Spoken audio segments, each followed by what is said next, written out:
আজকে আমরা আলোচনা করব সিএসএস প্যাডিং নিয়ে। এই প্যাডিংটা আসলে কি? প্যাডিংটা হচ্ছে আমরা যদি কোনো কন্টেন্ট এবং তার পার্শ্ববর্তী কোনো এলিমেন্টের বর্ডারের সাথে গ্যাপ সৃষ্টি করতে চাই, সেই গ্যাপটাই সৃষ্টি করতে পারবো এই প্যাডিংয়ের মাধ্যমে। তো আমরা একটু কোডে চলে যাই, তাহলে হয়তো আরও ক্লিয়ার হবে ব্যাপারটা আপনাদের কাছে। তো শুরুতে আমরা এখানে একটা ডিভ নিচ্ছি।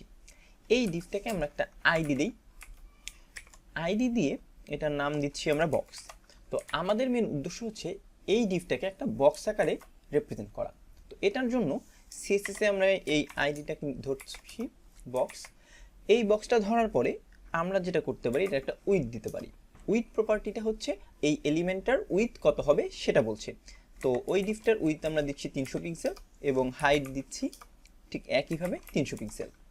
এই উইথ এবং হাইট দুটাই হচ্ছে সিএসএস এর প্রপার্টি। এই দুটাকে আমরা পিক্সেল আকারে ইউজ করতে পারি। তো এটাকে 300 করে দিই। এরপরে আমরা এই ডিভটাকে একটা ব্যাকগ্রাউন্ড কালার দিব।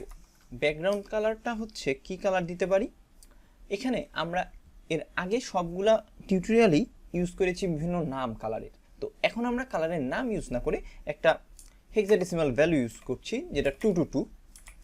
এখানে কিন্তু আমরা অনেক প্রপার্টি ইউজ করতে পারি, যেমন আরজিবি কালার থাকলে সেই আরজিবি কালারটাও আমরা এখানে আরজিবি লিখে বসিয়ে দিতে পারি, কোনো হেক্সাডেসিমাল ভ্যালুও লিখতে পারি।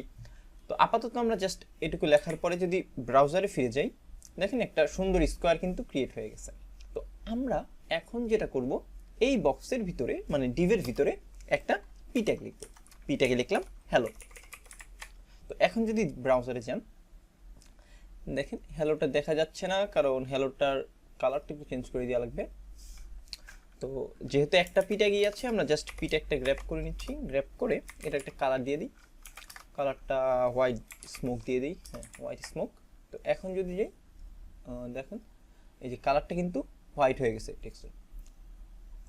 এখন আমরা প্যাডিং দিয়ে আসলে কি করতে পারি? প্যাডিং দিয়ে এই হ্যালো এবং এই ব্ল্যাক বক্সের মাঝে একটা গ্যাপ সৃষ্টি করতে পারি। কিভাবে? তো প্যাডিংটা অ্যাড করব আমরা এই পি ট্যাগে, কারণ পি ট্যাগটা হচ্ছে আমাদের কন্টেন্ট এবং বক্সটা হচ্ছে আমাদের ডিভটা। তো এটাই আমরা যেটা করতে পারি প্যাডিং। দেখেন ফার্স্ট একটু আমরা আবার একটু ব্রাউজারে যাই। আমরা শুরুতে যেটা করব, এই লেফটে আমরা একটু গ্যাপ সৃষ্টি করব। এটার জন্য যেটা করা যাবে, প্যাডিং কিওয়ার্ডটা হচ্ছে প্যাডিং। তো শুরুতে প্যাডিং লেফট দিই, আমরা ডেডিকেটেড একটা কিওয়ার্ড আছে প্যাডিং লেফট। এই প্যাডিং লেফটটা দিলাম 30 পিক্সেল। তো এখন যদি ব্রাউজারে যাই, দেখেন আমাদের কিন্তু একটা গ্যাপ ক্রিয়েট হয়ে গেছে। এইখানে আমরা ভ্যালুটা যত বাড়াবো, সাপোজ যদি আমরা দিই 40, এটা হয়ে যাবে আরও গ্যাপ। তো এখানে 4টা প্রপার্টি আছে প্যাডিংয়ের। একটা হচ্ছে প্যাডিং রাইট। রাইটে যদি যাই, দেখেন আপনাকে জানা, রাইটে যদি যাই এখন রাইটে যদি আমরা 30 পিক্সেল দিই, এখানে কিন্তু কোনো পরিবর্তন আমরা দেখছি না, আগে যা ছিল তাই। আমরা একটু ব্রাউজারটাকে আমাদের আইডির সাথে পাশাপাশি রাখি, তাহলে হয়তো বুঝতে সুবিধা হবে। আচ্ছা, তো দেখেন আমরা যদি এই রাইটটা থাকুক বা না থাকুক, আমাদের কিন্তু কোনো পরিবর্তন আসছে না। তার কারণ কি? অলরেডি কিন্তু আমাদের এই গ্যাপটা যেটা আছে, যে আমাদের যে গ্যাপটা আছে, এই গ্যাপটা কিন্তু অবশ্যই 30 পিক্সেলের বেশি। এর জন্য এখানে এটার অ্যাপ্লাই হচ্ছে না। বাট আমরা যদি আবার বটমে অ্যাপ্লাই করতে যাই প্যাডিংটা, বটমে, তাহলেও কিন্তু সেমই দেখব। বটমে আমরা 30 পিক্সেল দিলাম, তো বটমেও 30 পিক্সেলের বেশি কিন্তু আছে এখানে গ্যাপটা, তার জন্য অ্যাপ্লাই হচ্ছে না। আবার যদি এই বটমটাকে চেঞ্জ করে আমরা টপ দিয়ে দিই, দেখেন এটা কিন্তু আবার উপর থেকে নিচে নেমে গেল। তো এই ইন্ডিভিজুয়াল 4টা প্রপার্টি আছে, আমরা প্যাডিংয়ে অ্যাপ্লাই করতে পারবো। তো 4টা যদি আমরা চাই যে একবারে অ্যাপ্লাই করতে, তাহলে একটা সহজ কিওয়ার্ড আছে, সেটা হচ্ছে প্যাডিং।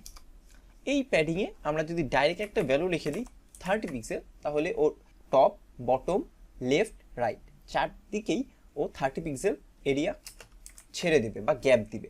তো আমরা যদি এখন চাই যে দুইটা দিতে, তখন কি করতে হবে? প্যাডিং দিয়ে যদি 30 পিক্সেল এবং এর পাশে যদি আমরা লিখি ডিফারেন্ট একটা ভ্যালু 100 পিক্সেল সামহাউ, এটার ফলে যেটা হবে, এই প্রথম ভ্যারিয়েবল যেই 30 পিক্সেল আছে, এটা দিয়ে বোঝাবে হচ্ছে টপ এবং বটম ভ্যালু। টপ এবং বটম ভ্যালুটাকে 30 পিক্সেল হিসেবে ও ধরে নিচ্ছে। আর যদি এই রাইটের যে ভ্যারিয়েবলটা আছে, এটা রিপ্রেজেন্ট করবে লেফট এবং রাইট প্যাডিং। এবং এখানে আমরা চাইলে 4টা যেই ইন্ডিভিজুয়াল দেখলাম সেটাও ইউজ করতে পারি। সেটা ইউজ করার জন্য প্রথমে সাপোজ 30 পিক্সেল, তারপরে 100 পিক্সেল, আমরা র্যান্ডমলি বেরো দিচ্ছি আবার 100 পিক্সেল এবং তারপরে আবার দিচ্ছি 100 পিক্সেল। এটা যদি সেভ করি, এখানে দেখেন এই প্রথম যে ভ্যালুটা আছে এটা হচ্ছে টপ প্যাডিং, সেকেন্ডটা হচ্ছে রাইট প্যাডিং, তারপরেরটা বটম এবং একেবারে শেষেরটা লেফট প্যাডিং। প্যাডিং দিয়ে আসলে আমরা ইনার কন্টেন্টটাকে একটা স্পেস দিই বা গ্যাপ দিই তার পাশের যে সারাউন্ডিং এলিমেন্ট আছে তার সাথে। আশা করি আপনারা বুঝতে পেরেছেন। সবাইকে ধন্যবাদ।